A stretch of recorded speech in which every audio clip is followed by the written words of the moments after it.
Bethany Diaspora Church ki nungsijarabai chilinaw sing hanba maktada Prabhu Jisu Krista gi mingda mayambo nungsibagi salam pizari Ishwar gi Thawjal Mapanna ikoi loinamak isa gi leiphamda 2025 ki Christmas harau nungaina pangthoklamgani haiba thajai ichilinaw sing ikoi Chai Thotuna Laikraba Diaspora Christians, believers, ekoi Kari Kumbakanda ekoi Yumda Laite, Kunda Laite, Natraga ekoi na Kaba Church Aduda ekoi Handak Christmas Yaubo Ngamde Haiduna Kari Haigani Tamoida Pendaba Mapung pada bugum na khanba asigum basisu leitaba nate aduna mayamda pukning thogat chaningba adudi Christmas asi Prabhu Jisu Krista na taibang panda lenglakpa ekoi mayambu kanbina na bagi damakta Ishwargi achumba lambi takpi na naba uhanbina na bagi damakta lakpi ba numit aduni aduna Christmas asi Prabhu Jisu Krista gi numit ni aduna ekoi leiphamda kadai da leirabasu ithanda leirabasu aduga imungi mising singlupki misinga mafam amada Christmas asi koi yauba ngamdragasu adumak ekoi harauna Christmas asi observe tawba yai celebrate tawba yai aduna mayamsu masi khanglaga phajana Christmas asi tawramgani haibasi thajaba lai ishorna loina bibasu oisunu ngasi nongmaijing numit tang 19 December gi tang 19 2025 numit asigi damakta aikhoina paminaga dawriba text asi Jacob James chapter 2 gi verses 14 to 18 se oigani ichile now sing masi koi amu pamin aduna puning thogat minasi Manipuri gi wahaida aikhoina yengba matamda especially verse 18 the smaina hai nahaki thajaba lai adubu aigi di thajaba thabak lai nahaki thajaba adu thabak yaudana aingonda utlu aduga aina nangonda aigi thajaba adu aigi Thabakki Mapanna Utke I will show you my faith by my works haibani hena aikoi mapung phana bhap taba yanana bagi damakta Manipuri gi Bible da pathok chege mayamna puning sangna tabiyo verse 14 dagi hausi James chapter 2 verses 14 to 18 Eigi ichininaw sa kanagumba mi amana eigi thajaba lai hairaga mahakki thabak yaudrabadi kari kanari bage thajaba aduna mahakpu kanbiba ngambra kanagumba ichininaw amagi natraga ichan ichi amagi phi natraga nomagi chanaba leitrabadi nakhoigi naraktagi amana makhoida ingthana chacharo lumzaro amasung thanjaro hairaga mahakna makhoida hakchangi kanaba adu pidrabadi kari tongzari bage matau adugumna thajabasu thabak yaudrabadi mathanta sijabani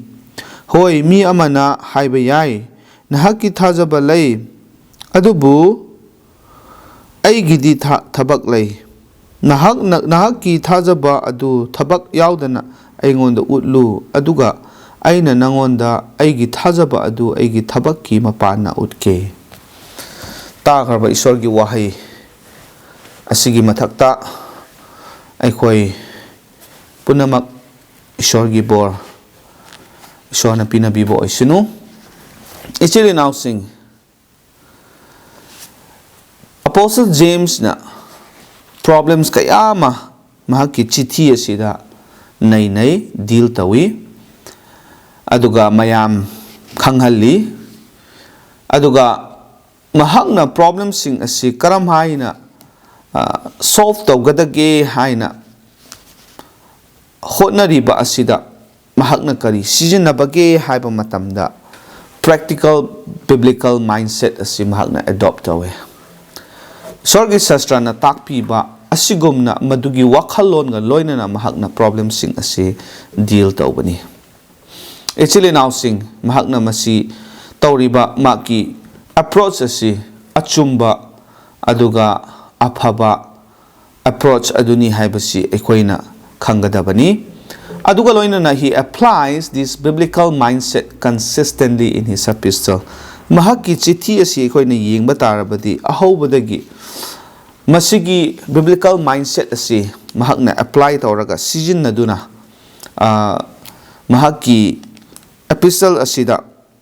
lairiba mahakna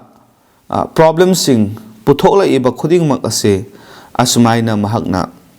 deal tawbada sijine hebasi aikoina mayek sengna uba phange masigi marakta ngasigi problem asi thajabagi maram asidani thajabagi maram asida ahanbada aikoina uba se karino haiba kanda ai thajai haina phongdokpa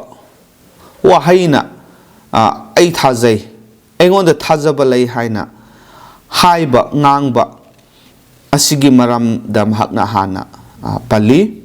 the profession of faith masida haibani verse 14 duda kanagumba mi amana aigi thajaba lei hairaga mahaki thabak yaudravadi kari kanari bage hai kanaba haibaduni kwaidagi maru oibase the profit or benefit ase ekoini yengba kanda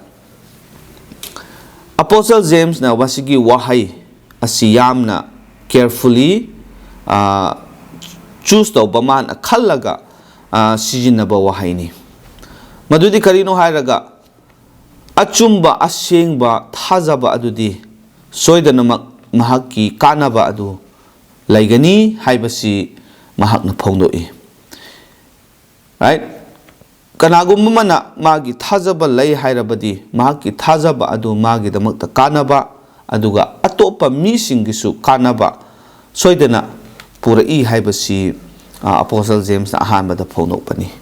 maramdi karigumba thajaba lei hairaga magi thajabado wahai khaktang oiraga kanaba karisu mangondasu puraktaba atopa misingdasu madugi kanaba laitrabadi phangdrabadi madugi thajaba do asengba thajaba achumba thajaba ado oiribra haibagi wahang asi lakpani aduna this is an aspect of faith that was not always considered carefully ayama matamda aikoi thajare haina pangngai da laiba aikoi marakta su laitaba nate ichile nausing aduna masida aikoi da takpi ningbase aikoi gi thajaba si phajana achumba thajaba adu oibra natraga aigi wahaina aigi thamoina thajai haina khanjaba adu khaktana oiribra haibasi aikoi yamna checkshinna consider tawba darkar oi masi mayam mi mayamna masi neglect tawba masi yamna checkshinna yengdaba adugumba aspect amani haibasi Apostle James na phongdoi faith is seen as something very personal and it does not have to benefit anyone ai mi khuding makna aikoina khangadabadi thajaba asina yamna personal oiraga masida atopa migi kasu kana ba piningai leite haina khanba lai tasengna yengma matamda achumba asengba thajaba leiba mi sing ase mukhoi masagi su kana ba lai aduga makhoina makhoigi thajaba adugi matung inna hingba matamda makhoigi thajaba duna thabak tawrakpa matamda mi mayam gisu aduki matik kana basi pura I haibasi aikoina aikoi Christian gi punsi da thajaba sing gi punsi da yengba matamda uba phangbani the salvation angle aikoina ngasai gi profit adu leire ani subada salvation asi yengba matamda does faith lead to salvation thajaba asina aikoi gi damakta aran khubam gi lambi aduda aikoi bu pubibra masigi answer si yes aikoina thajaba matamda Prabhu Jesu Christ da ꯑꯩꯈꯣꯏꯒꯤ ꯊꯥꯖꯕ ꯊꯝꯕ ꯃꯇꯝꯗ ꯑꯩꯈꯣꯏꯒꯤꯗꯃꯛꯇ salvation aran khupam phangbagi lambi adu oihalli. But what if the faith is not correct? Adumakpu yamna chaurba question wahang adudi karigumba aina thajai haina di leiraga aigi thajaba du achumba thajaba oiramdrabadi kari oigadaba aduga karigumba aigi thajaba du genuine oiramdaba masi kari oigani haiba kanda then the argument that faith leads to salvation is questionable. Aduna aikoina karigumba aigi thajabado chumlamdraba adu oiragadi thajabana aran khupam phangbagi lambi pibi haibasigi matang asida wahang hangba yaba natraga questionable oiba adugi phibamda laihalli. Maramdi mi amana thajare hairaga mahaki thajabado asengba achumba oiramdragadi magi thajaba aduna mahaki chinba na khaktang haidokpa phongdokpa thajaba aduna mangonda aran khubam kaidongai desu phanghaloi haibasi masida aikhoina khangadabani. Aduna actually now sing masi yamna munna aikhoi khangba natraga wakhan tawba darkar oye aigi thajabase achumba thajabara natraga aina thajai haina hekta khallaga aigi chinban hekta phongdolaga leibadu oibra haibasi masini. The practical angle da aikhoini yingba matamda thabakta actually now sing verse 15 haibani if a brother or sister is naked and destitute of daily food kanagumba ichin inaw amagi natraga ichan ichi amagi phi natraga nomagi chanaba laitrabadi verse 15 da kari hai nakhoigi naraktagi amana makhoida ingthana chacharo lumjaro amasung thanjaro hairaga mahakna makhoida hakchangi kanaba adu pibidrabadi kari tongzari bage. Actually now sing masida case study ama present away a brother or sister ko kanagumba ichil inaw natraga ichi ichan amana naked phi setningai mapung phana leitraba madu uraba aduga destitute chana thakningai gisu phajana mapung phana leitraba wakhan kari haisi thamoi kaina leiba asi uba matamda aikoi kari tawgani asengba achumba thajaba mi singna adugumba machin manao oiriba mi sing adugumba condition da uba matamda karigumba soidana mateng pangningba natraga mateng pangbagi adugumba thabak asi aikhoina uba phangbani maduni thajabasi thabakta utpa natraga thajabasi thabakta uba haibasi adumakpu karigumba thajay de hairaga adugumba machin manao mache machan sing awabasi ukhraba phawbada wahaida lumjaro natraga nangi kari haigani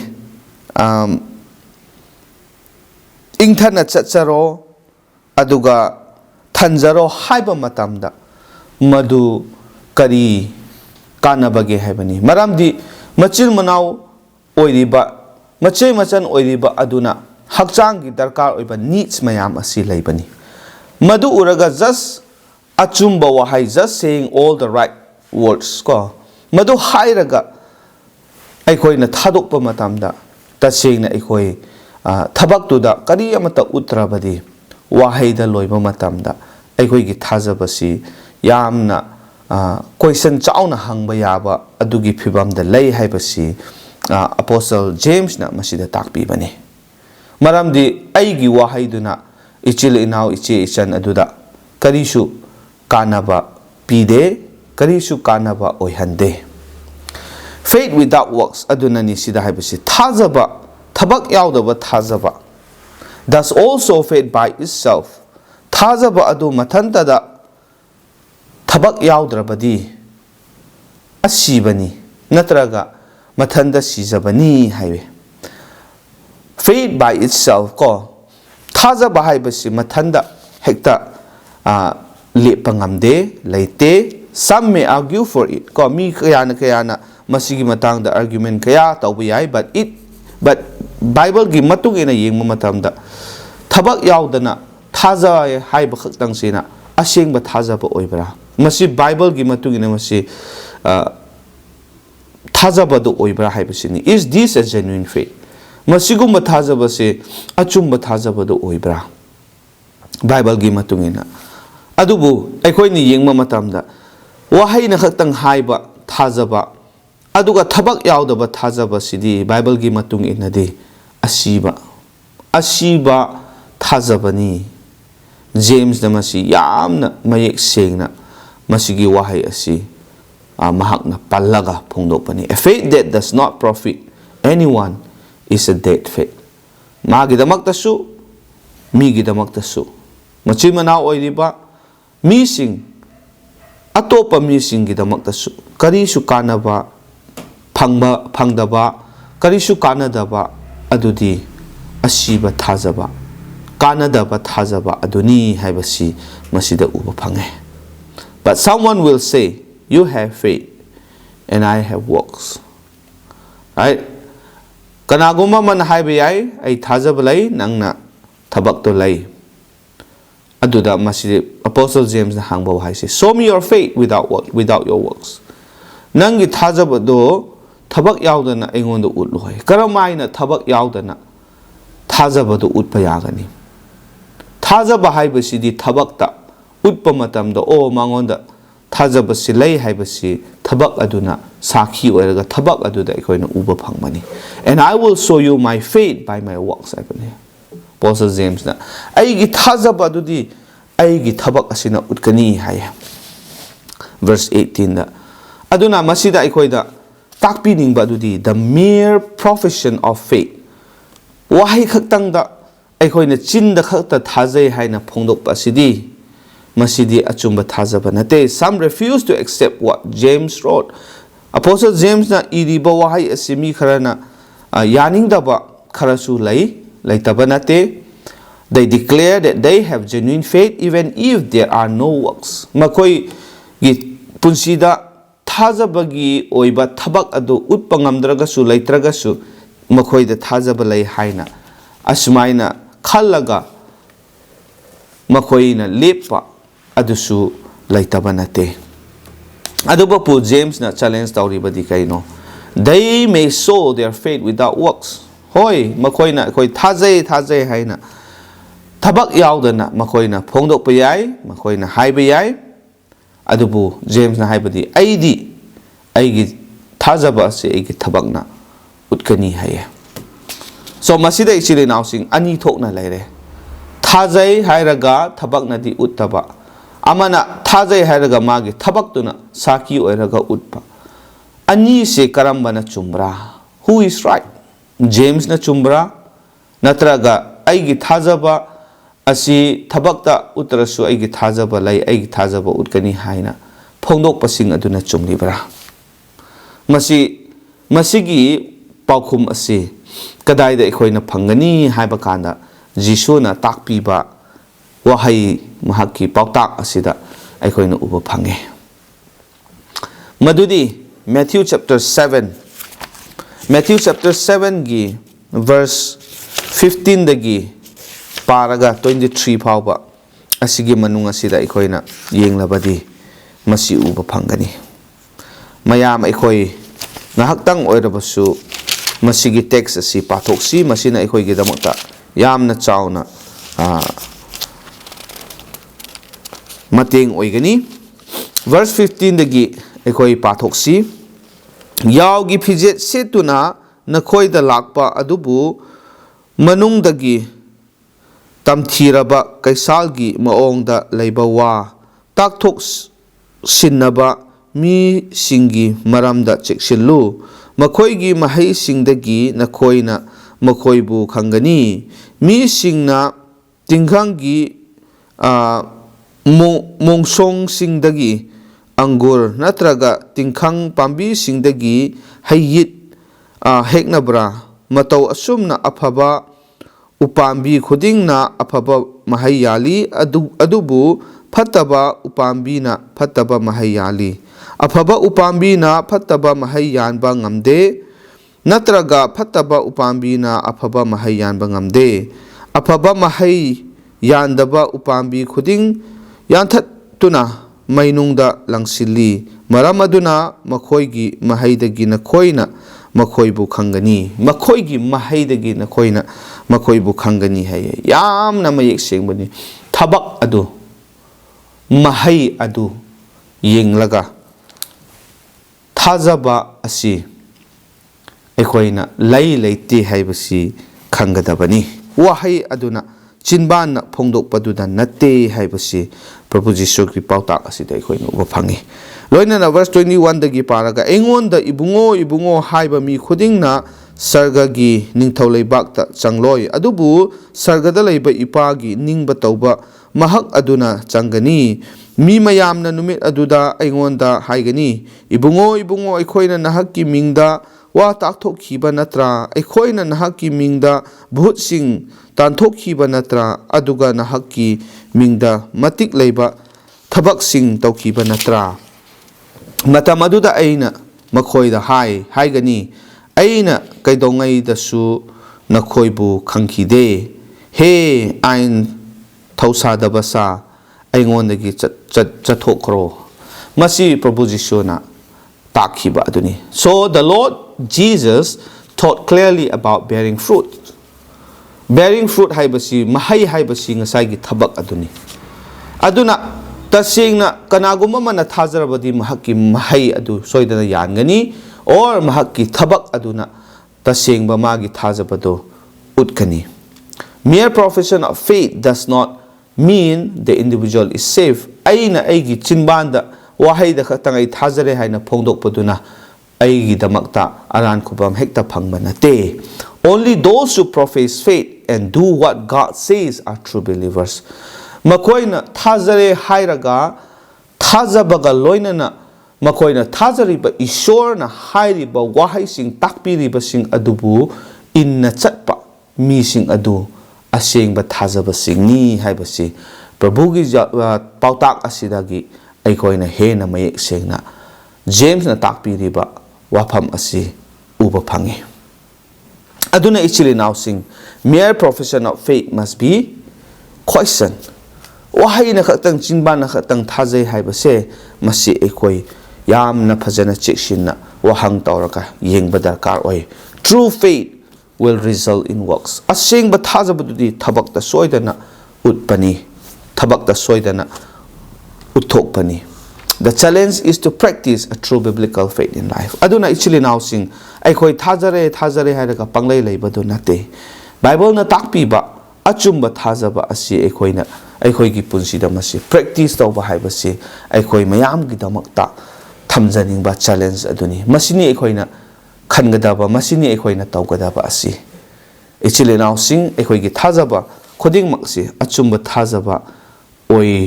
oiba aduga ishorgi bor yamna phangba mahai yamna yanba loinamak ishorna oihanbi sunu takrama mipum khoding makki mathakta ishorna thoidok hendokna bor pinabi boisinu ishorda ngatang haijasi thagachari paisor hakki wahaidagi ekoi puning thogat piba aikoi gi thajaba achum aran fazana mayek sengnanabagi damakta aikoi bo Apostle James na takpi duna ngasi ekoi masigi text ase paraga ekoi puning thogat minare ekoi gi thajaba se isa na yengle hairaga check tawre hairaga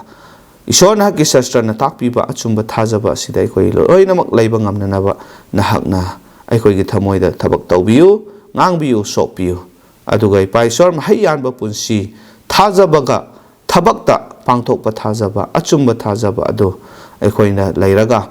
mapung phaba punsi na hakki aningba apamba tawba ngamba punsi oihanbiu haiduna nacha aikoina na hakki na phamda pathana si katchabani hakchang thawai ani makki bor pinabiu aikoi gi leifamda harau nungai na leihanbiu lagliba